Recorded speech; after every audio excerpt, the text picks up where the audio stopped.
Greetings to all you JDM car fans. So it's been a while since I've done one of these Aoshima Grachans because I'm actually running out of castings to get. After this one, I think I only have like one or two more that I'm aware of that I'm missing. But let's take a look at this one. This is from Grachan Collection number 9. Unfortunately, there's no price on the box. But here, if you want to pause, those are the colorways. And maybe if you want to pause again, those are the names of those colorways. I'm laughing because neither side really helps me. I can kind of decipher. I basically looked these up on eBay, and then there's someone that translates this stuff to English. I actually have most of these now. Yeah, okay. So I'm trying to see if there's a date on here. Here we go. No, it's approved by Toyota, but not a year. No. So I don't know when this collection came out. There seems to be no date, nothing on the bottom of the box. Yeah, I think that's the case with all the other ones. So it's a little bit of a mystery, They don't make it easy to figure this stuff out. But it looks like it's a new old stock. This is a Nissan Leopard, by the way. That's what we're going to be looking at here. And this is the F30 for the very first generation. Let me open this thing. Sorry. Okay, so Aoshima's come on these blister packs on this stand, and then the screw holding this thing. Alright. So it's not really much to compare to because this whole Grachan series, they have these crazy Liberty Walk body kits on it. So the only thing that's really similar are possibly the headlights and the greenhouse. I at first thought this was a coupe version, but no, if you look, this is actually a 4-door version, but they just grafted on this giant, fender flare. So it's pretty interesting. Some tidbits of information about this car here. The first generation of this Leopard came out in 1980 and was sold up until 1986, I guess. I'm getting this all from Wikipedia. It's considered a medium-sized car, and it was competing against the Toyota Chaser. And there is a 2-door coupe version, but the other one is the 4-door sedan. And this was the replacement for 3 different Nissans. It was a replacement for the Cedric, Gloria, and Laurel coupes. And then engine choices are all up front, 1.8 liters up to 3-liter V6 turbocharged engine that came from the 300ZX, which is making around 220, 230 horsepower. So that must have been pretty fun to drive. Okay, so that's all I found out about this first generation Leopard. Let's take a look now. So red is the worst color for diecast because it usually gets paint rash. But I think I might have lucked out here. No, what's going on there? Well, that's not paint rash, that's like grime. So I think that'll come off with a Q-tip. So that's pleasant. I'd rather have grime than paint rash. So actually, at least on the top, it's not so bad. Maybe a tiny bubble starting right there. It's a little orange peely. But look at the side here. Seems alright. Okay, so let's continue on. We got the indentation in protruding top half of the door handle painted silver. Aoshima, you got these really small slammed wheels. These look like BBS's. I guess it's okay. They couldn't really mold air between spokes that small. It's not possible. Okay, so yeah, it's just a crazy looking profile. You will notice this car actually has really thin pillars. I don't even know if that's a steel pillar. I guess it is, yeah. B, C, and D pillars. Okay, so let's go to the back because this is just nuts. So in typical Aoshima fashion, you just got some blanked off silver tailpipes. They're pretty small though, so I guess I can accept those being blanked off. You have an angled license plate here. Unfortunately, it's just plain white. It would have been nice if it said Leopard or at least Aoshima or something. Don't know what that is. These taillights look great though. There's thick plastic. There's clear breakup between the colors. It's very good. Very nice. Just seeing if there's anything up there. No, no emblems. These Aoshima Grachans, they don't ever seem to have any text or like badges printed on them, which is too bad. Alright, so this side looks good as well. The only difference really is just the fuel filler door is there.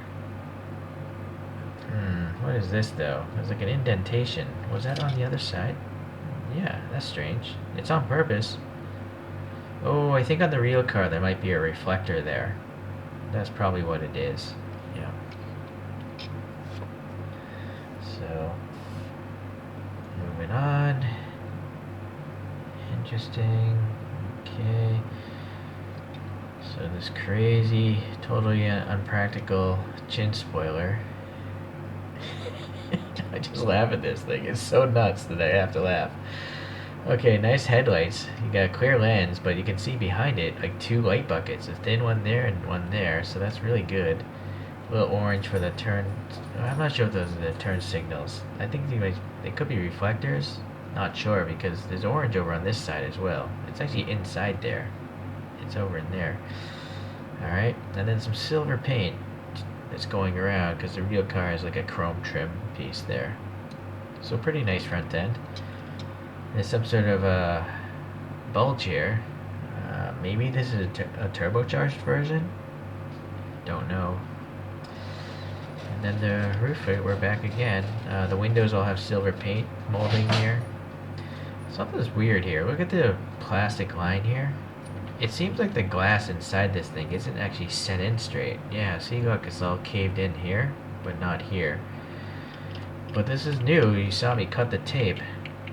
Unfortunately, oh, it is screwed together. So, you know what?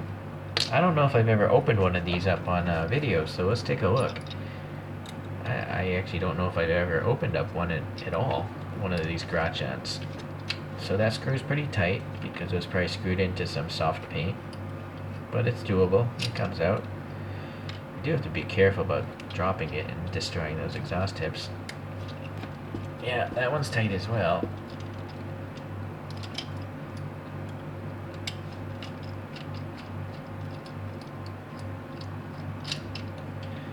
Okay, so let's drop that out. Well, look at this. It's riveted in, and you can see how it's cracked. So that's weird that they would rivet the glass, well, the canopy in this thing.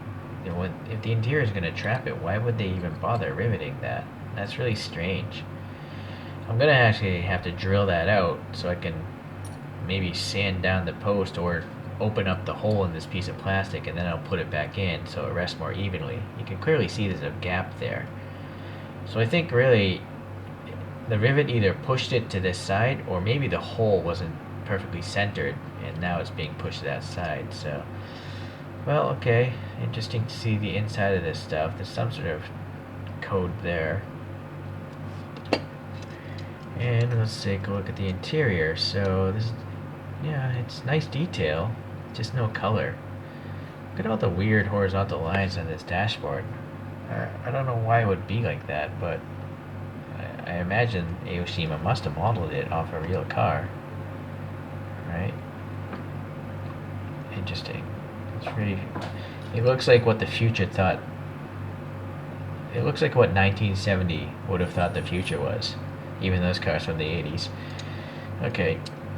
Well, it's alright. And you can see the tread here on the wheels is pretty nice.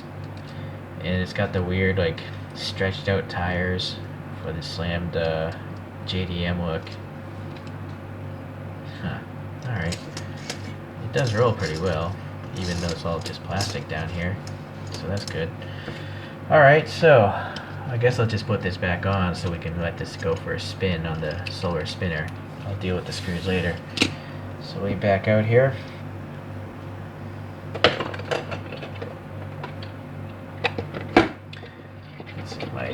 My drift coaster. Okay, so I think I'm very fortunate to have a red diecast car that's probably over 10 years old to have no paint rash or actually any blemishes. This is actually a perfectly finished model. And that's oh no, the glass. I keep forgetting. I always think about the paint. No, it is not a perfect model because I have to fix that cockpit. Here's a regular Leopard. And this one is also by Aoshima, but it comes from a different line. It's called the Abunai Deka series. It's just like a TV, an old Japanese police TV show, and they're replicating all the cars from that TV show. The only problem with this model is the wheels are super lame. Look at those wheels. They're some of the worst wheels in diecast, I think.